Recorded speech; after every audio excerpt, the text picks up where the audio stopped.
Le retour des professeurs en salle de classe était leur principale revendication.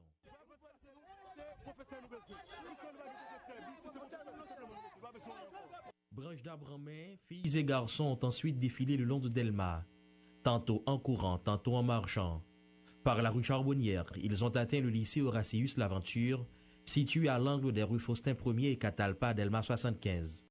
Sûrs de l'appui de leur père, les manifestants ont investi les locaux de l'institution. Mais coup de théâtre, l'appel à la mobilisation n'a pas été suivi par les élèves du lycée Horatius Laventure. Contrairement à presque toutes les écoles publiques de Port-au-Prince depuis plusieurs mois déjà, ici, les responsables semblent avoir trouvé une méthode pour que les professeurs viennent assurer leurs cours. Entre déception et frustration, la réaction des protestataires était brutale. Jet de pierre, propos injurieux. En colère, les protestataires sont donc pris à leurs collègues qui n'ont pas voulu se laisser faire. L'affrontement est rapidement devenu inévitable.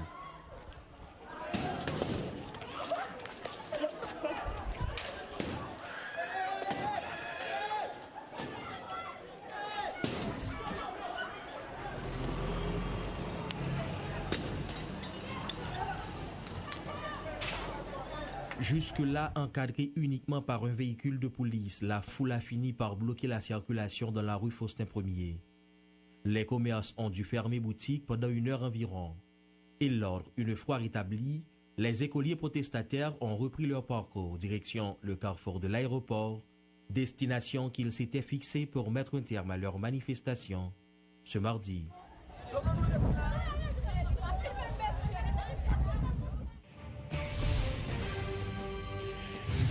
Les négociations entre les autorités et les syndicats d'enseignants sont sur le point d'aboutir, affirme le ministre de l'Éducation nationale. S'exprimant en marge de l'inauguration de l'École nationale Guillaume Manigat ce mardi, Pierre-Josué Agénor-Cadet a expliqué qu'il s'est engagé, entre autres, à ce que le paiement des arriérés dus aux professeurs débute au mois de juin, avant les examens officiels. Ceci pour mettre fin à la crise qui perdure dans le secteur de l'éducation en Haïti depuis de nombreux mois. Ce ministère, à la tête duquel je me trouve, de prendre toutes les dispositions qu'il faut pour pouvoir rémunérer tous les enseignants nommés qui travaillent dans cette école. Et en face de vous, je prends l'engagement. Inauguration ce mardi de l'École nationale Guillaume Manigat, située rue Charéron dans le centre-ville de Port-au-Prince. Construite avec l'aide de la Suisse, cet établissement comprend notamment 3 bâtiments à 2 étages, une bibliothèque, une salle informatique et pourra accueillir 720 élèves en double vacation. L'ambassadeur de Suisse en Haïti, Jean-Luc Virchaud, qui assistait à cette inauguration, a rappelé que l'accord Suisse-Haïti prévoit la construction d'une 12aine d'écoles de ce type. En réponse aux besoins du gouvernement haïtien de renforcer la sécurité dans les infrastructures scolaires, pour offrir aux écoliers haïtiens un meilleur cadre d'apprentissage, la Suisse, en appui au ministère de l'Éducation, a développé le programme d'appui à la reconstruction des infrastructures scolaires dénommé PARIS. Ce programme répond aux priorités du ministère de l'Éducation nationale. À travers ce programme qui a démarré en décembre 2010, la Suisse a prévu de coopérer avec le gouvernement d'Haïti sur une période qui va jusqu'à fin 2017 et sur la base d'un engagement budgétaire d'environ 20 millions de dollars sur l'ensemble de ces années.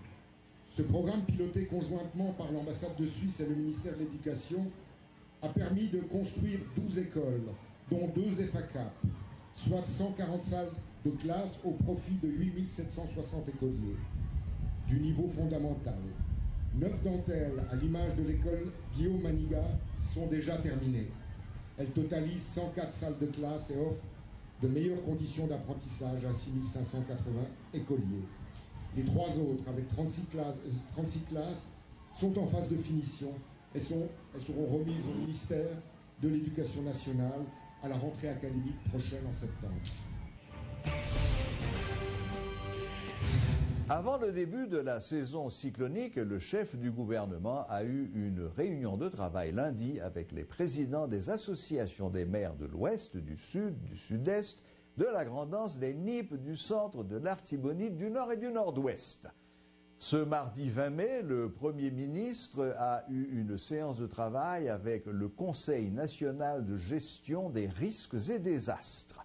Cette réunion a permis notamment aux présidents des associations des maires du Sud, des Nippes et de la Grand'Anse d'exposer la situation des régions frappées par l'ouragan Matthew en octobre 2016. Les maires ont fait état de problèmes divers tels le manque d'équipement pour les travaux d'assainissement. Nous sommes à moins de 48 heures du premier jour de la saison cyclonique. Une longue saison qui dure 6 mois et pendant laquelle le gouvernement et la population restent très attentifs à l'évolution de la météorologie dans le bassin de la Caraïbe.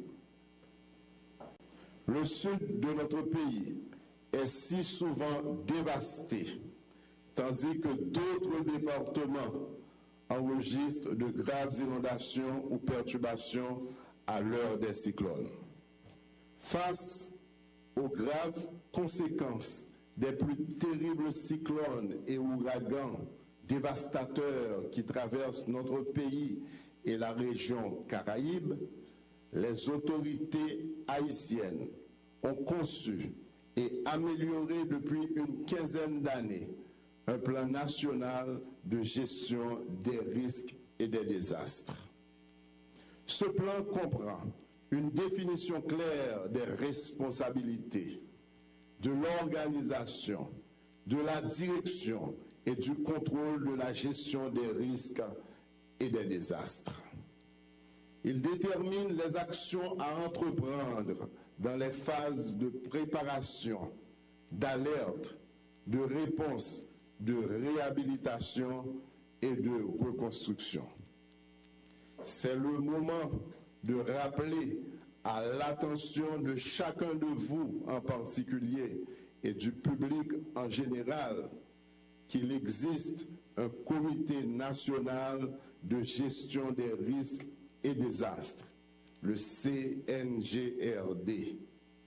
lequel regroupe les autorités au plus haut niveau de l'État et des représentants de la société civile. Lancement officiel ce mardi de la caravane mémoriale. Cette nouvelle édition se déroulera les 3 et 4 juin prochains dans la ville de Jacmel. Selon Jimmy Albert du comité CBMDF, cette activité religieuse s'inscrit dans le cadre du centenaire de Notre-Dame de Fatima. 8e caravane arrivée, c'est pour week-end 3-4 juin 2017 là, dans Jacmel, caravane de l'amour. C'est caravane, tout le monde qui peut être blessure dans le cœur, monde qui gagne en pile tristesse qui envahit la vie, monde qui senti que yo trahi yo, monde qui peut être de grandes douleurs dans l'âme yo, eh bien, les cœurs unis de Jésus et de Marie, à travers caravane ça, pour le côté pansement, pour le côté guérison. Et c'est peut-être ça, le ciel va nous rendez-vous dans gros fête la Pentecôte là, dans Jacmel, pour nous aller célébrer l'amour de Jésus, mais surtout pour nous venir demander bon Dieu pour te en pile remet dans cœur nous. Et c'est peut-être ça nous-mêmes, pèlerins d'hier, nous convier dans 8e caravane pour que à travers grande procession nous pourrons faire cap sortir dans la cathédrale Jacmel, river dans la salle polyvalente là, et bien pour nous porter la prière nous.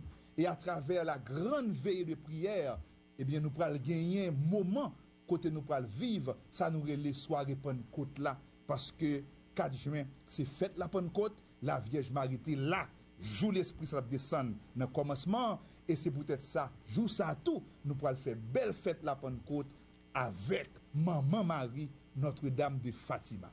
Dimanche 4 juin, belle fête la Pentecôte pour nous vivre remet ça que Jésus lui-même l'a appelé pour nous vivre là à travers la caravane de l'amour.